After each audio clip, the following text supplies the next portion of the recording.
ว้ยคนมาดีหน่อยจับเนี่ยเลยมึงไม่ไงไปจับมึงอย่าสิว่าหมาดูไรนี่เหลือเลย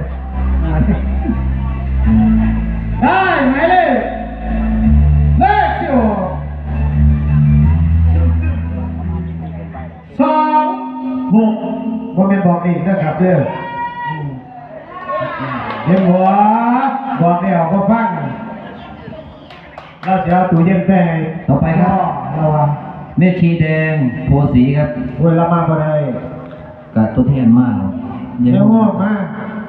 อันนี้โอ้ยสงสัยเราจะเอากระติกอีกแล้วมั้งฮะเราขาดมอสขาดก่อนพอดีมันมีในอยู่เนี่ยกระติกเนี่ยเนาะเดี๋ยวดิเลยตุ๊กแกได้ตัวโอ้ยหมอกตัวหนังสือนี่อันเนี้ยคนใช้ตาเงามันก็เลยได้ต้องเป็นคนใช้ตาสายได้ไหมเลข56ครับโอ้ยงงช่องเพียรขอบคุณครับแล้วเราต่อไปคุณพ่อจ่ายเสียเราครับพอดีละแต่กระติกเจน้ำแข็งอะไรนุ่มเป็นกาแฟเสียกระติกกินเหมือนแน่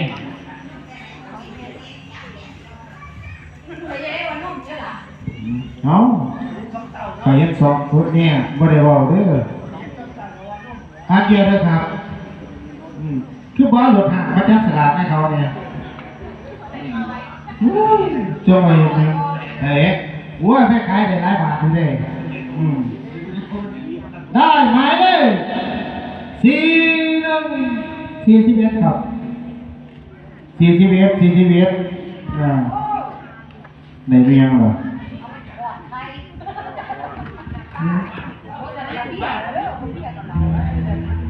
โอเคแค่ได้ยุต่อไปครับไปไว้ถอดคุกไก่คุณเศรษฐีเสียแล้วครับมีหอดเศรษฐีประจำรางวัล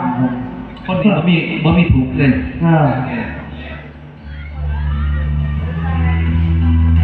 เอามาดูเด้อผมมีอะไรอยากได้ไม่ยังบ่อยากได้ไม่ยังเลยแล้วคือดีเด้จับได้ไงเด้อเดี๋ยวเอง